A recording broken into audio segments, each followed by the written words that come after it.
Hey there, welcome to ATL and 29, a podcast that looks at the NBA from the starting point of Atlanta. My name is Kevin Chenard. I'm here with Tyler Jones and Glenn Willis. And here in Atlanta, we got a ice storm matinee special, so we get to record a little bit earlier than usual. I'm recording in daylight. That's kind of a new thing here. Uh, what did you think about this game, Tyler? Um, Tale of two halves, as they say. I thought the first half defense was fairly, it just wasn't good enough. Like they were just not playing with the level of focus that you need to play on an NBA floor. Because they were just getting back, like they were getting back cut to death a lot. Now I will say the Pacers were doing a lot of interesting stuff to get like guys open behind the 3 point line, but still, like it was just like lack of communication, lazy type of defense, and they were really susceptible to if the offense doesn't score points, we're going to lose this game. And so then in the second half, I really do think they turned it up a little bit more and kind of forced the Pacers to do stuff they didn't want to do. Like in the first half, they were just letting everybody get their stuff off, and not really being super physical with guys, kind of letting Pascal consistently get to his right hand against smaller players in particular. And then in the second half, they're like, all right, enough of this. We're going to force Pascal to be a jump shooter. We're going to force these guys. Uh, if they are taking shots, there's going to be a hand in their face. Like we're going to be in their space to put some pressure on them compared to what they did in the first half. And so I just think the defense turned up. The offense was pretty like I thought the offense was fine throughout the game, like the process at least. It just they go through stretches where shots weren't falling. Maybe they should have been a little bit more focused on driving to the rim, but I thought in the second half Dyson really kicked that up a gear. Like he was great throughout on both ends. So great, good overall NBA win. You win. It's not easy to win by double digits in the NBA, regardless of the opponent. So it's good to see them do that here. What'd you think, Glenn? I think day games are just always kind of have a weird start to them. I think the Pacers were playing better than the Hawks in the first half, like Tyler said, but it's just everybody looks a little groggy. Everybody looks a little, I'm not used to playing at this time of day, that kind of stuff. But in the third quarter, they kind of figured out what they needed to do to win the game. They took control of the game throughout that third quarter. And the Pacers, I mean, they keep working hard. They keep playing hard. And so you respect that, but every time they get down to 10 or 11 points there with like 4 minutes to go or whatever, he's like, okay, you got to keep getting stops. You got to keep getting scores, kind of put this game away. And they were able to figure out how to do that. Yeah, I thought there were some players who kind of started slow. CJ McCollum talked a little bit after the game about how it's weird to have sort of the well, first of all, it's just weird to have, day games in general, but like also just sort of one on the fly after a time change. He talked about the things that you got to do to kind of change your schedule. And I felt like in the first quarter, he wasn't very good defensively. And then after that, like I think that was his best defensive game as a Hawk. He was he was stringing out drives like they were trying to find it's mismatched basketball. They were trying to go at CJ, so he was on the ball, and I thought he was doing a good job sealing off the drives so that they weren't getting a good angle towards the rim. Like he was moving his feet just enough to keep it competitive for his team, and he was out there with some defensive teammates that were really locked in. There was a lineup out there with Christian Koloko and Luke Kennard and I think Dyson was out there too, and they were playing really good basketball for whatever that one incredible stretch was. Yeah, I think it was the Koloko Mo game minutes. No, That I was a think that was short-lived. I think it was Koloko, Dyson, Kennard, McCollum, and somebody else. Like and it was probably a couple of different people because it was a long enough run that wasn't like a 21-0 run or something ridiculous. yeah Yeah, in the second half. Yeah, Yeah. but I mean it was really. But yeah, to your point, Kevin. I mean, to me, CJ's been playing some good ball overall since he got here. Um, Uh, I do think he's sort of getting the what Quinn wants from him fundamentally on offense, and it's kind of brings the best out of him on that side of the floor. And so, like to me, it's just important for him defensively for him to be competitive because for his weaknesses as a defender, he is very strong, right? Like he does have real size and he has good length for his position. And so, like, it's just important for him to stay attached to these guys, stay competitive, defend with your chest.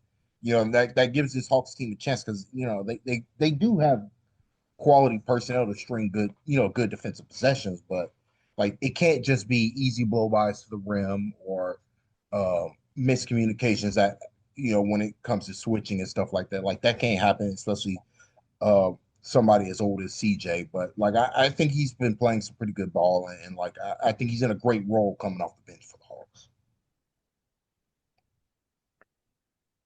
Yeah.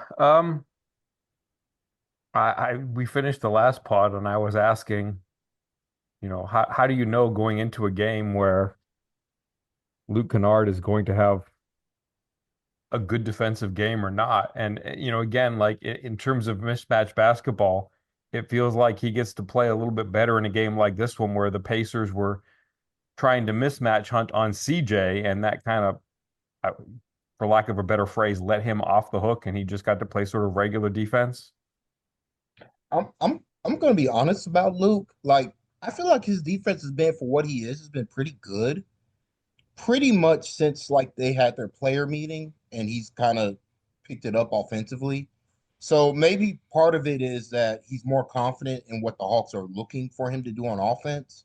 And Hmm. it's led to him being more consistent on defense. Cause like, I mean, Luke's never going to be in a great defender or anything, but he does a good job of at the bare minimum, again, similar to CJ, because he's also strong just staying attached to guys and competing physically. Like, just doing the bare minimum to give his other teammates a chance to help him. Like that, because that's what was not happening earlier in the year. So like overall, like I've not really had an issue.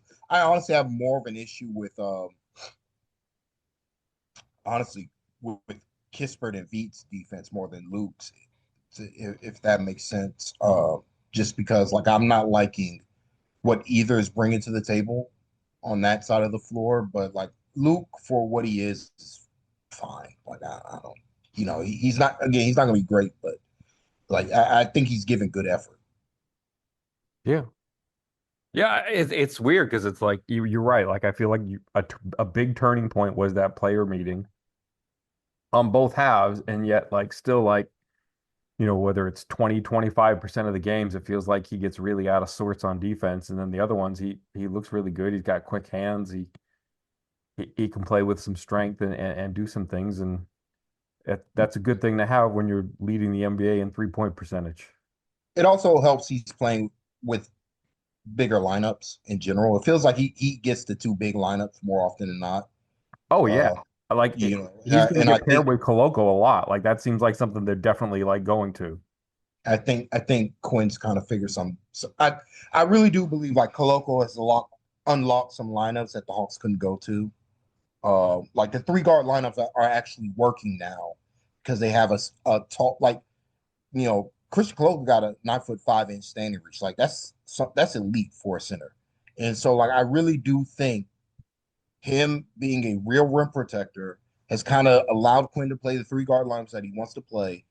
And now we're getting stops that are leading to good possessions on offense. Yeah, I think that's a really good point.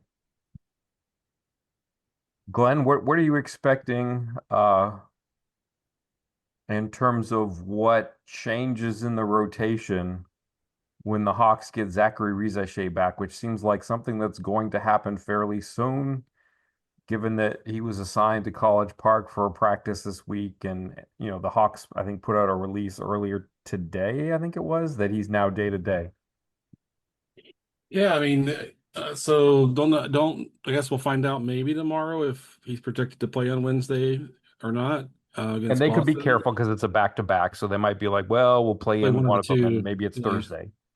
Yeah, and then if he's on a minutes restriction, like does that impact whether you start him or not start him, for that game or whatever it might be? But they need him, for sure. Kispert's kind of been up and down, you know. Today offensively is kind of a rough one for him today. Um, and but I think he's going through the biggest change of anyone came across in the trade. CJ's like so experienced, he can kind of gradually fit into what you're asking him to do. Corey is a little bit in that role where it's like everything is off ball, everything is exit action, everything is, pinned down in the corner and all that sort of stuff. He's not getting on the ball, I think, as much as he sometimes did in Washington. So, we'll see how that continues to progress. But is that we talked about last time that the Hawks fans are going to fight about whether Zach should be the starting lineup or not? We all landed on the same side of that. He is the right person to put in his starting lineup. But yeah, I mean, they need his length, they need his speed, they need his ability to kind of get out and transition and leak out and all that sort of stuff. They need him to become a more consistent 3-point shooter for sure. That's something that's been kind of a struggle rhythm wise for him across the season. But he's still a very high level processor. He knows what he's doing. You know, he's still got to get stronger. We all know that. But his length and his ability to defend on ball, to defend on ball lets you not have to play Dyson all together all the time. He can kind of when the other team's second unit is on, you can make Zach your second, your second guy defending on ball, in those situations, and that's something Kispert can't really do. Kispert's strong and he's physical, but on ball he doesn't have the lateral, kind of agility and such that you really want. So, it'll be interesting to see if they throw him in the starting lineup. So let's say they have him on a minutes restriction like 20 or 22 or whatever the number might be the first couple games, how that impacts that. But I think throwing back in the starting lineup, give him whatever minutes you can give him, let him get, let him get back. And then going up against a good Boston team for game one is not the most fun, probably first game back for a guy who's been out for a little while. And then Houston's super physical too. Houston's really, really physical. They got that on Thursday. So those are two tough games, but they need him. And whether he plays in both, I guess we'll see. I mean, the Hawks are already basically spot started. Like Kispert or V, whether either of them start, they're not really the starter. It's really CJ McCollum who's the actual starter functionally. So like I don't think it'd matter if Zach starts or not. It'll just we'll see if he closes or not is probably the more interesting conversation going forward. But like uh I think Zach's biggest contribution beyond like his gifts as a basketball player on both ends of the floor is that you just don't have to play V Krejci or Corey Kispert if you don't want to, So like you can shorten the rotation because to me, like reality is if you got Luke Kennard and CJ McCollum, you don't need another, offense first bench rotation player. Like you just don't like. So I think that gives you the opportunity to really take those guys out of the rotation. It's not that they're bad basketball players. It's just the reality of this roster right now. You get more defense, and so that you can play more consistent defense, get to those McCollum, Luke Kennard lineups, where they're really cooking with gas on offense on the bench units. And like I think you're able to consistently string out some quality wins against, regardless of the level of competition that you're playing. So that's where my thought process is, just because uh you know neither the real issue is that Veet and Corey aren't good enough offensively to justify their defensive foibles. Their weak shortcomings on the defensive side of the floor. Like they're not like Luke Kennard might be the best shooter in basketball, and like even when he didn't have it going, now that he's playing at this like level, like I've never seen him take so many contested shots in his career. Like this might be the most consistent he's been at just getting the shots up, this stretch of basketball. So, like, to me, I'm like, all right, I'm riding with Kennard and CJ off the bench, and I don't need more. I'm good at my guard spots. Like now, we gotta worry about some other stuff if we're gonna go with three guard lines, which they might be able to work if you have like a real size at the center position with Koloko. Yeah, I sort of expect that when Riza Shea does get worked back in, like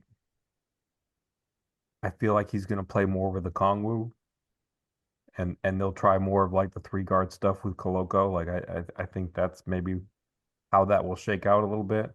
Just on a completely random note to whoever wants to answer this, what this is just minutia, but I'm still just like confused. Why did Jay Huff play like the last 3 minutes? Like they weren't clearing the bench, he didn't play the whole game, and then like 3 minutes left, Rick Carlisle's like, "Hey, Jay Huff, go get in there." Did I miss something? No, I think because the other guy wasn't making open threes, he just wanted a different option. But Okay. I don't know. J Huff's not good, so it didn't matter. Just it was just baffling. Like I thought that they made the right call starting Siakam. Like that kind of worked out for them for a while. Yep. And then I didn't understand like, okay, well, I don't know, just that Why last three why minute didn't they? stint was just kind of baffling. I think what happened was that the Hawks really started getting down when Siakam was at center. They stopped letting the Pacers off the hook, started getting consistently downhill into the paint for easy shots at the rim, and that forced Rick Carlisle to adjust his defensive scheme because they were getting away with Siakam at center, and that shouldn't have been working as well as it was, but it was until like really Jalen stopped, really just started driving more. Like he would get a mismatch and just started driving more, whether he finished the play or not. The attention that he brought, I think Carlisle was like, all right, we got to get some rim protection out here, or the Hawks are just going to run the score up. It ended up hurting them on offense, and that kind of swung the game. But like I think Carlisle was kind of caught between two mindsets. Like I got to get stops. We're no longer getting stops with Siakam at center. I got to try something else. And then when he put in uh hit back his center with Siakam, they couldn't score. He was like, all right, let me try Jay Huff, who did make that one 3-pointer. But again, Jay Huff's a pretty bad basketball player. Like he's just not very physical as a center. So like that kind of showed up even in the short stint that he played. The last time we recorded, we talked a little bit about how, they were glimmers and then some stretches and then like a full game, and it felt like Jalen Johnson was kind of gradually coming out of the doldrums to look like himself again. Today wasn't the greatest shooting day for him necessarily, but like what did you make of his performance today, Tyler? Was he just sort of sponging up the attention so that the defense was on him and his teammates could shine? Did he kind of mix bag? Like how do you feel about Jalen Johnson's game coming out of today? I mean, I think it was okay. I think a big issue Jalen has is he needs to learn how to draw fouls as a driver. Like that'll help him a lot because there's a lot of times where he is getting fouled, but he's not selling the contact when the Okay. contact occurs, and so that's knocking him off base. And it's because oftentimes he is able to just power through and finish through the contact, but like some games like tonight, like it takes you off your spot. Like he has to. That's just the next step in his evolution, improving your ability to consistently get to the free throw line, like Siakam did. Like Siakam was just a magnet for drawing fouls, and a lot of it was him initiating the contact, and then once the defender responds, selling the contact to get the foul call. Like I do think Jalen needs to get a little bit better at selling, but I think that's gonna come with time. He could also stand to play with more physicality on offense. I do think too often he lets the smaller player off the hook.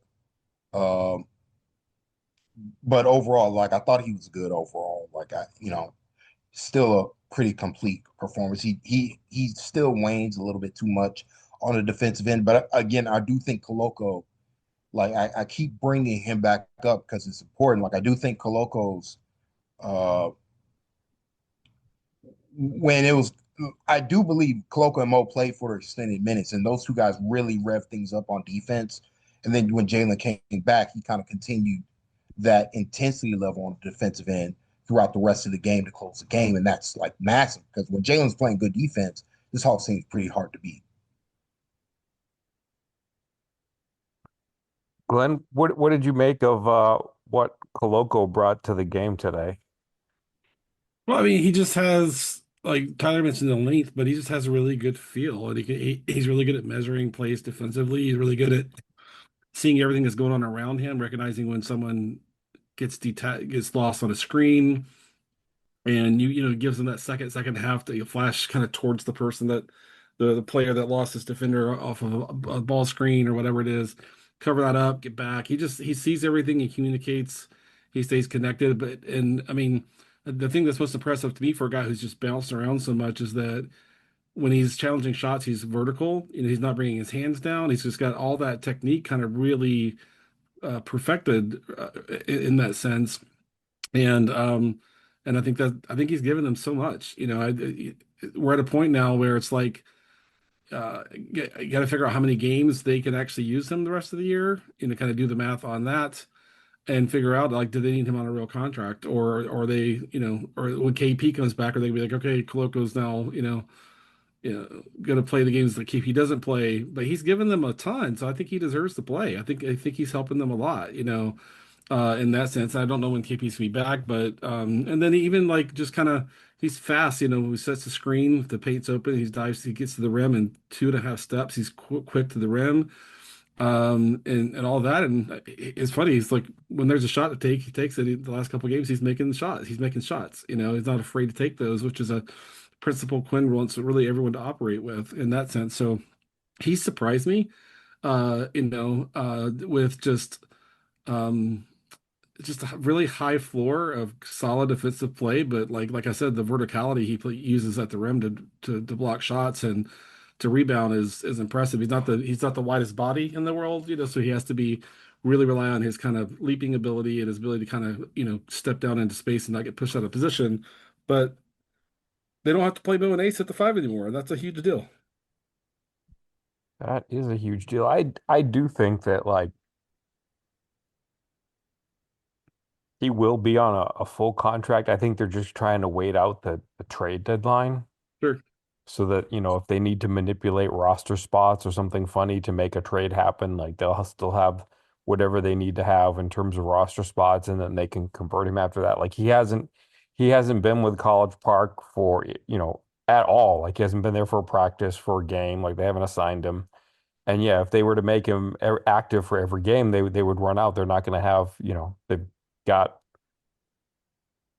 what is it? They've got, well,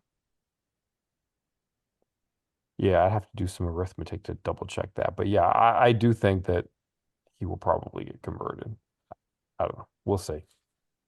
I I need mean, to do they're more probably. arithmetic before I talk. I mean, conversion. I think they're going to try to get him on a real contract going Yeah, I forward. think Like so. he's been playing too good. Just put him on a conversion contract. So look for the Veet space, the Veet special when it comes to that. That's probably ideally what they want to do. They honestly might wait. They might wait till after the season because they get an additional year, but they might not want to mess with it just because again he's a center and like I tweeted about this um, during the game was it's just like they're good NBA caliber basketball players everywhere. And a lot of it just comes down to opportunity.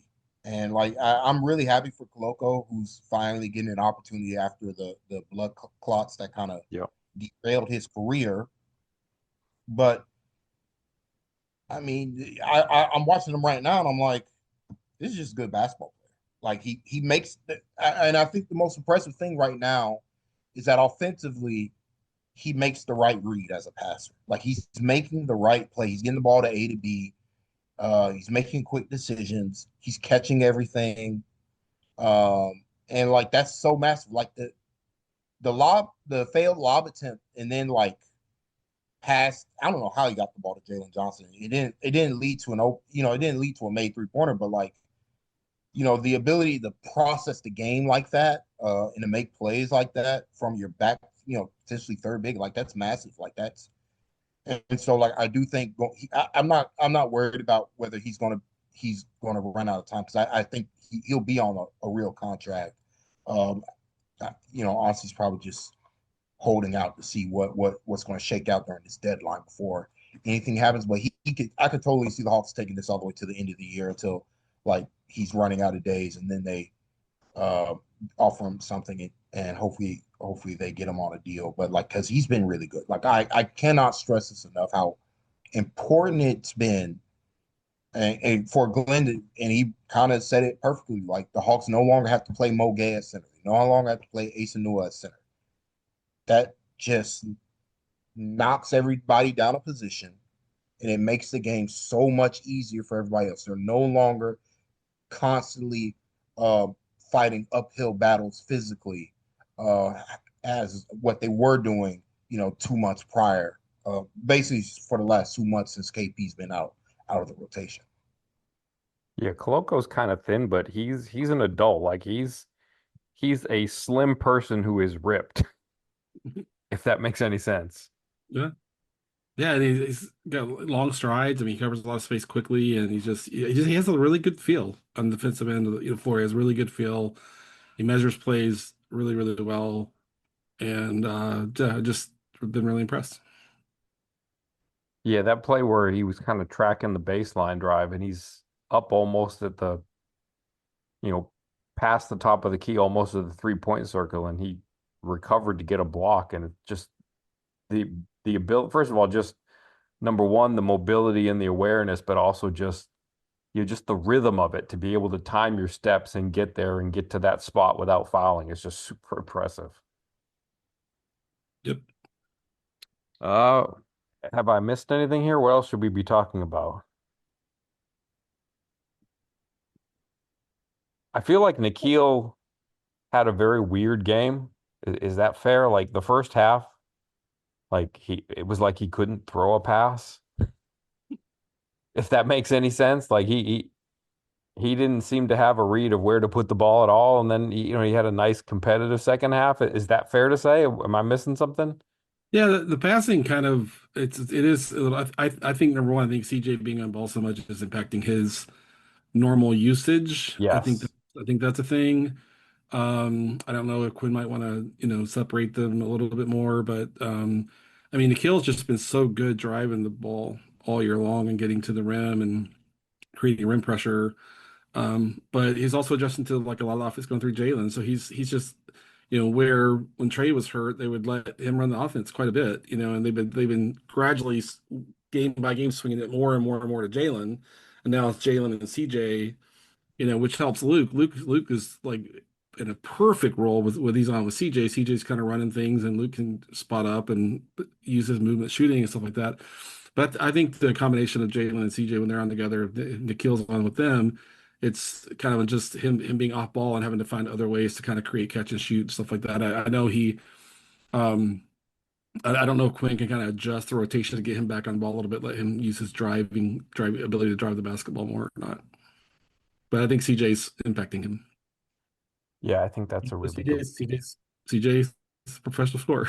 So Yeah, I think that's a Nikhil's been really. good. I'm not sure what we're. I think he's in a better role, honestly. I do think he's probably a little overstretched as a playmaker. It's not his yep. strength. So like just him being in a role where he's a catch and shoot guy and he plays off the catch more often, I do think has been better for him because I mean he's getting how many threes he made tonight? Like five? Like that's I don't know. Like to me, I'm like this is what I want. I want him catching, shooting from three. I want him driving to the rim, uh, and making plays. And I do think the thing what CJ has done is he's taking the responsibility of generating, when there's less than 5 seconds on the shot clock because CJ's better at mid-range basketball than Nikhil is, at least right now. So like I do think I'm fine with the swap, but like I have no problem with the role that Nikhil is in at the moment. As long as he's getting these three attempts up from behind the 3-point line, he's still off ball movement, still incredible. So like I really I actually think it's been better for him and for the Hawks offensively that he's doing less of the on ball creation. Not to say that he's bad at it, but for a guard, he's probably on the for a starting level guard, like he's probably on the lower end. Whereas when he's playing off ball, he's really good. Like off ball scoring is really what he where he excels, and I think CJ's kind of unlocking a little bit more of that more consistently. Whereas before, like Nikhil was legitimately the only guy who could create off the bounce. It felt like, and now with CJ, he's kind of taking some pressure off of there. Yeah, he got up a team high 10 threes today, made five of them, 5 for 10. Missed all three of his 2 pointers. They got to the free throw line for 6 free throws, 3 assists, 4 turnovers. So that kind of shows up there. But he's still letting it fly. Like 10 attempts is a good number for him there. So yeah. Yeah, like I agree with Glenn that like CJ being here kind of changes the necessity for him to be a playmaker, but I just feel like there was some, other weirdness. Like he was one of the players who was getting back cut in the first half for one thing. In addition to just throwing some weird passes. So maybe it's just a day game thing where he was a little bit slow to start, but I mean, yeah, all like he had a turnover where he just didn't catch the ball. Like, it's a day game. Like people understand, professional athletes don't work during the day, so it's just like, like yeah, I don't, this is a weird one.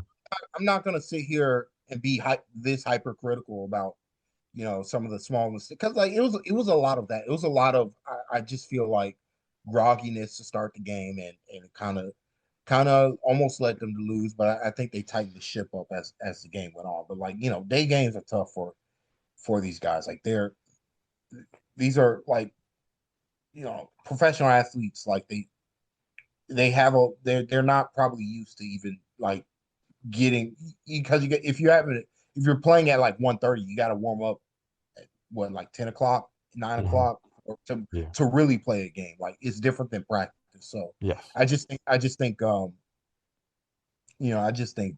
team they weren't where they need to be mentally. But like I wouldn't put that on Nikhil exclusive. Yeah. But going back to the playmaking thing, like part of it is you need to use Jalen as a playmaker. You've got CJ doing a lot for the bench now, but also it's one of those things where, Dyson struggling from three, like you're gonna put, with all the other playmakers that they have, you know, you're going to put the ball in Dyson's hands now a fair bit because it's just he's such an impactful driver and his lack of impact for a shooter, it just makes more sense for Dyson to have the ball. So it's really going to put a squeeze on how often Nikhil has it. I mean, he's getting it plenty. I'm not seeing this. Like Like, I mean, I hear you. I hear you. But when you're getting 10 3-point attempts no, up in I'm a not game, I'm not talking about like off the ball. I'm talking about like reps on the ball where you get some feel, you get some rhythm dribbles, you get a little bit of a rhythm as a passer. Like it's just like the catch and shoot stuff. Like that's fine. It's just like different. It's going to change the feel of his touches to make him have a little bit different of a rhythm, It's if pretty that wild makes though. sense. You look at his stats. He averaged 9.4 points a game last year. He's at 20.3 this year. It's Amazing. crazy.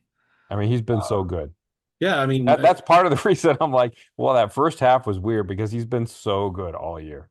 and he's always so reliable in the fourth quarter. It's just something about if they're down like 6, 8 points, he's like, I got this. I'm gonna start making threes. I'm gonna start attacking the rim. And it And has he's been never, yeah, and whenever, anytime he's like 0 for 4 from three, it's like, yeah, like he has that mental wherewithal to just like keep shooting and he's gonna make them. Like it doesn't he doesn't get bogged down by it, which is an amazing trait. yeah. It's hard for me to think about like where he stacks and potentially winning most improved player. I mean, he's taken a huge leap.